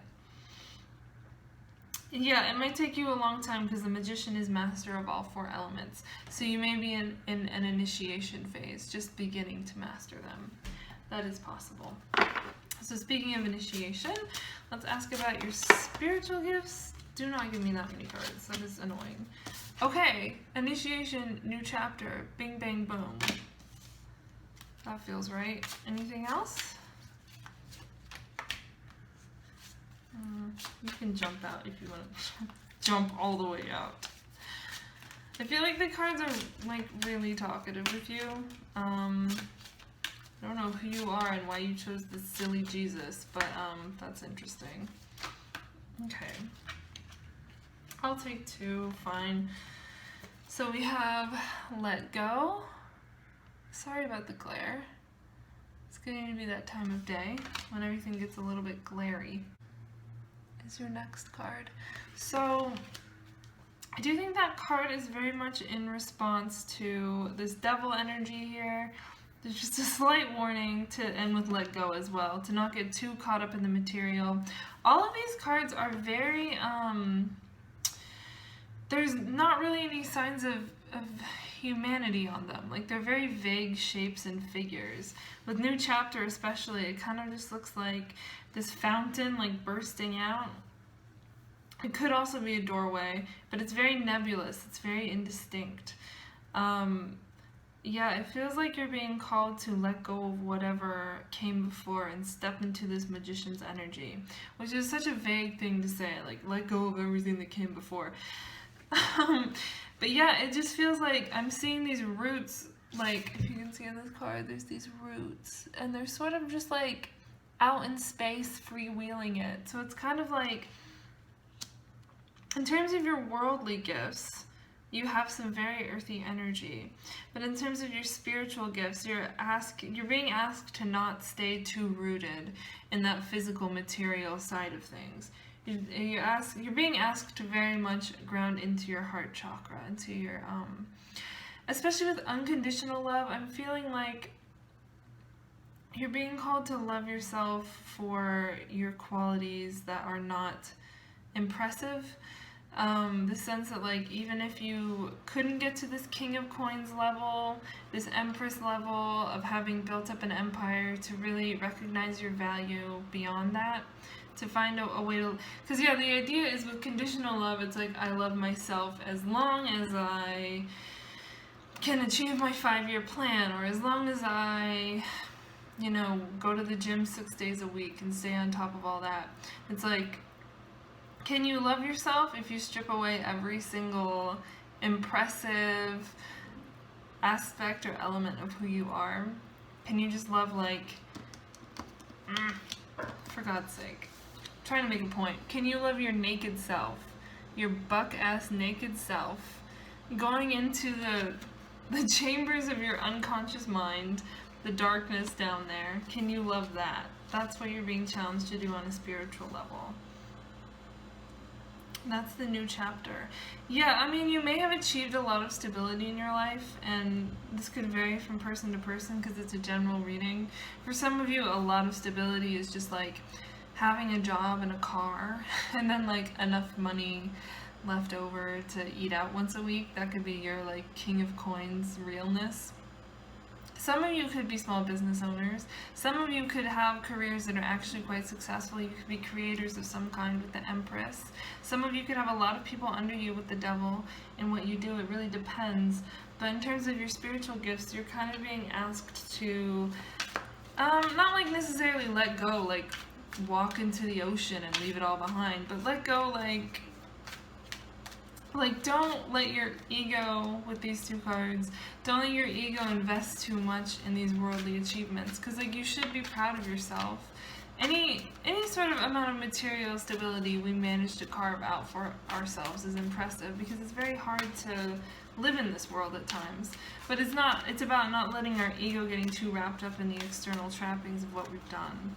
To love yourself unconditionally, to love yourself even when you're ugly. Even when you haven't showered in like 3 days and you've been eating like shit, to still love yourself then is the real challenge. Oh, okay. I just pulled, this card says stability down at the bottom. You see that? It's the first quarter Earth Moon. And the first leaves, oh, and you got another first quarter moon. Yeah, this goes with new chapter for sure. So you have the waxing water moon, which corresponds to choice, and the waxing earth moon, which corresponds to stability. So with this new chapter, I feel like you can choose to sort of invest even further into whatever sort of material stability you have right now, or you have the choice to investigate some new path or new calling, some passion that I think will eventually link you more fully to your magician potential. It may feel like, yeah, I'm thinking of the myth of Inanna and Ereshkigal, when Inanna had to go into the underworld. She had to descend through 7 levels, and at each level she had to take off an item of clothing until eventually she was just naked at the gates of hell. So I think maybe it might feel a bit like that. Like that's what I'm asking you to do, to be like, just like give up everything you own and just go descend into the underworld. I don't know if it's if it's necessarily as dramatic as all that, but there is a sense of on an emotional level to shed those layers. You have the choice and the opportunity to do that with this new chapter. To let go of those external trappings, to not hold images of them in your mind. It's not about literally letting go. It's more about don't turn them into thought forms that have a lot of power over how you act and how you move in the world. Because yeah, you are in a waxing energy, especially with this magician. I feel like your sense of personal power and achievement is growing. It's developing. They're both waxing moons, so yeah, it's like you're getting close. The energy's kind of unfurling. I'm thinking like the leaves. And yeah, there's no need to like compromise your stability, but at the same time it's about going in a new direction on an internal or emotional level. That's how we move closer toward our spiritual gifts. So I want to ask about ancestral gifts as well.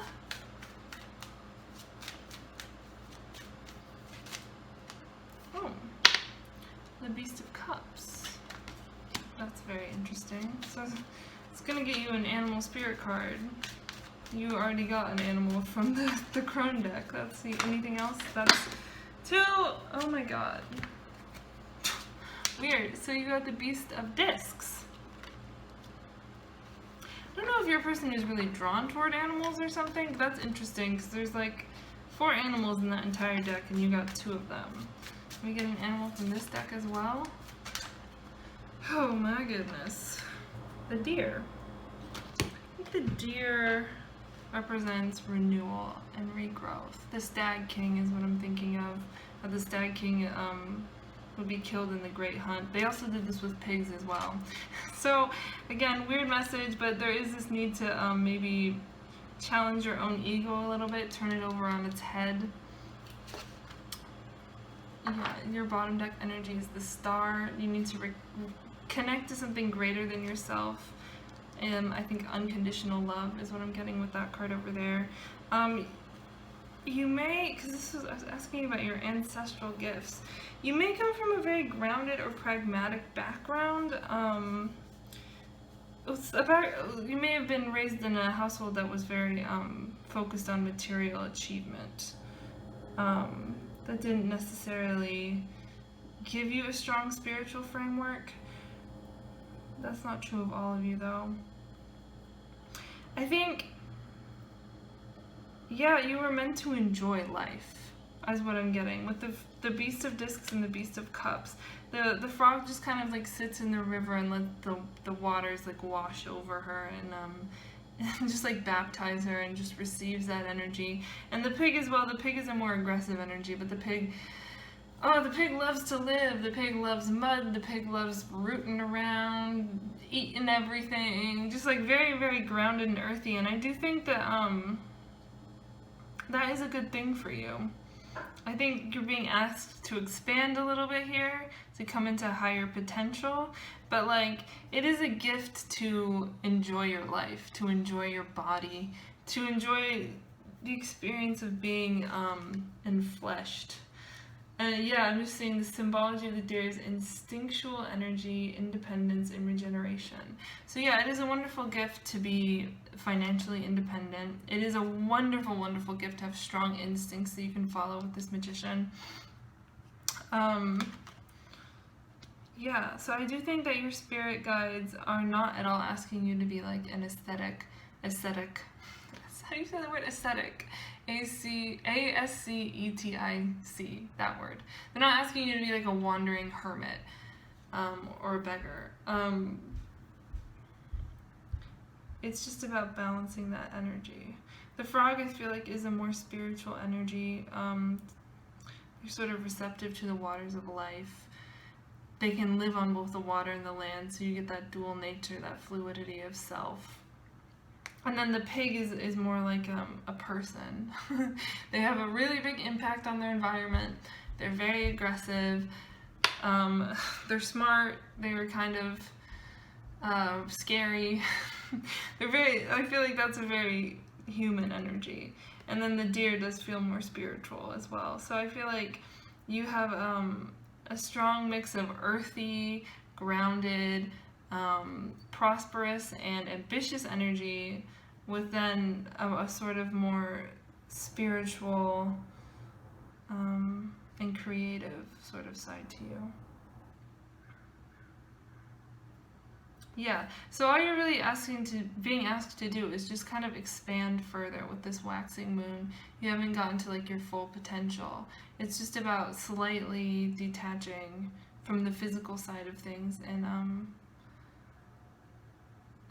just mostly learning how to appreciate the parts of yourself that are not at all materially impressive, that are just like, just appreciate you for you is kind of what you're being called to do, as odd as that might sound. Yeah. To appreciate yourself through your own eyes, to love yourself unconditionally. Because there's some great energy here, that's for sure.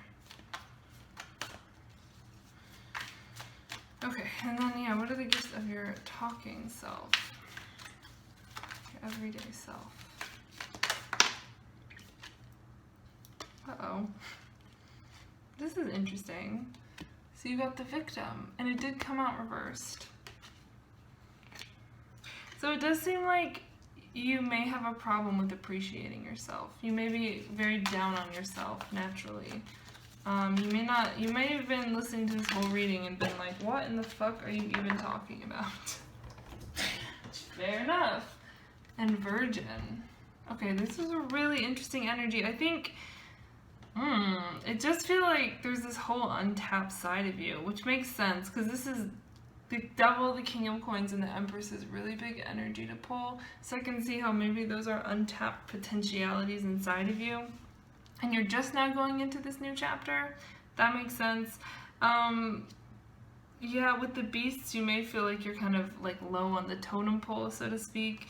I think there's a sense of like holding yourself apart a little bit, this sense of being really, really inexperienced, of being not good enough, of not having enough. But I definitely don't feel like that's the case.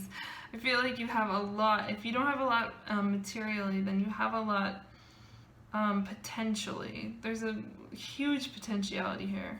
Mostly it's just the Empress jumping out at me, the Empress and the Magician.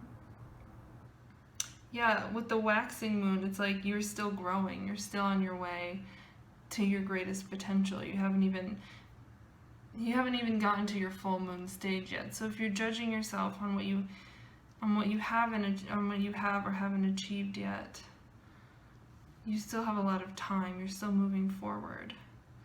This like Devil, King of Coins energy may be something that you really, really want. And it hurts you to feel like you're not there yet. Or the Empress, it hurts you to feel like you haven't reached that peak yet. It feels like something's holding you back with Justice reversed. But really, whatever's holding you back is doing that so you actually go through this initiation with the Knave of Wands to ensure you that you actually go through the cave, because that's your way to the other side. That's your way to discovering your magician potential. Yeah, I just think you have to be in touch with like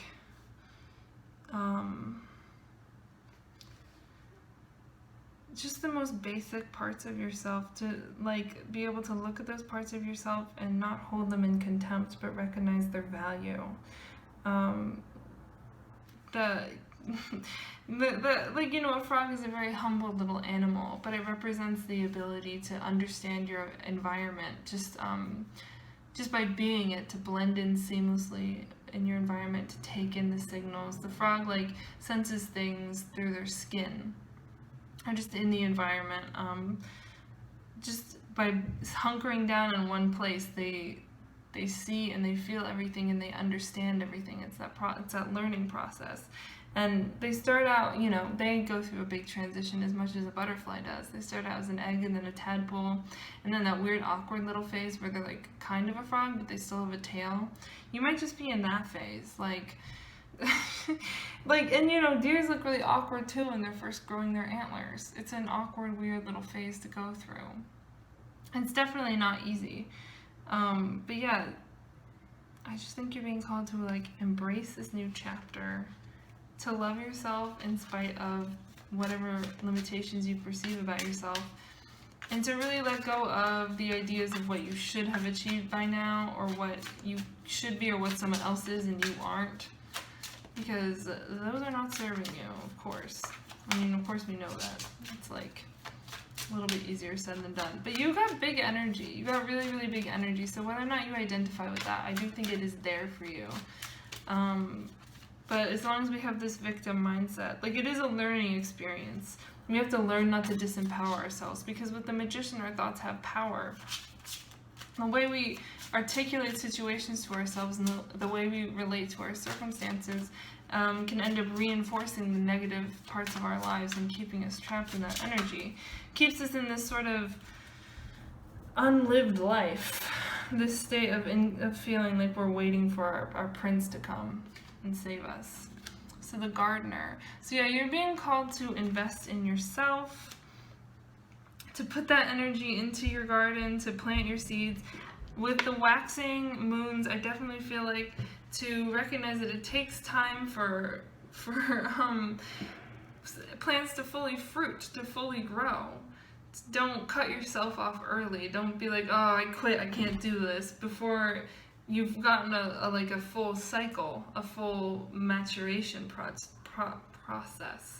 Because yeah, with the Virgin, it just feels like we haven't experienced a lot of things. We haven't gotten a chance to go through this full rite of passage. Not that there's anything wrong with being a virgin, but I'm just looking at the person on the card more than anything, and there's like,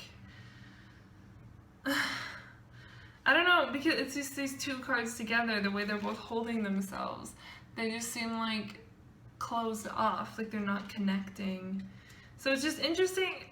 With all these groups, I did the talking self last, and sometimes the talking self is very, very different from the other energies in the spread, and so that's very interesting to just experience as a reader, to know like there's all this like creative potential over here, you have, you know, opportunities for spiritual alignment, you have gifts from your ancestors or your guides, and then like the talking self can sometimes be very, the just natural everyday ego can be very divorced from that, can be very disconnected from that, not aware of its own power. So I just think, yeah, whatever you choose to invest in, whatever seed you plant, and then water, and then prune, that is what is going to come to fruition, of course. And if you are in a more victim mind state, or in a state of holding yourself apart from everything, from life, then you know, that is what you end up manifesting. And maybe that is your devil energy for you. There is a fear of one's own power almost. So we choose to stay in a disempowered state. And that's a very unconscious energy. Obviously, I'm not accusing you of consciously doing that. But, yeah, I think, yeah, what I'm getting most is that your spirit guides are telling you you don't need to be impressive.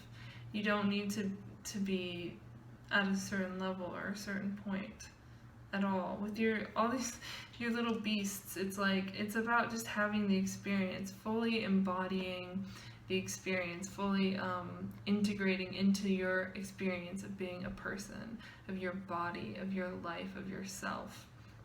And trust that the sort of the regeneration will come in time, the new chapter. This is how we start it. First we integrate into the experience of being ourselves, fully understand ourselves, understand maybe the shadow elements of ourselves that we don't want to look at, and then take control of that energy and use our magician power to sort of rewire the way we connect with reality, because obviously our mindset does influence our external circumstances to some degree. Some disagree how much, whether or not you fully believe in like manifesting your reality, or if you just understand that like having a positive mindset does shape the way people relate to you, and the energy you put out is going to influence the energy you get back on the most basic level, just going through life. The energy you put out does influence the energy you get back. So really the most important thing for you in terms of accessing and highlighting your gifts is to release any sort of states of mind where you feed into energies of anxiety, fear, self-doubt, and victimization, because and we don't even always know we're doing it, but basically those mindsets are the most dangerous ones in terms of holding us back from achieving these new starts that we really, really want, because we do want to turn corners, we do want to, you know, get to a new space in our lives, a better place. But first we have to understand the power of our thoughts and the power of our mind.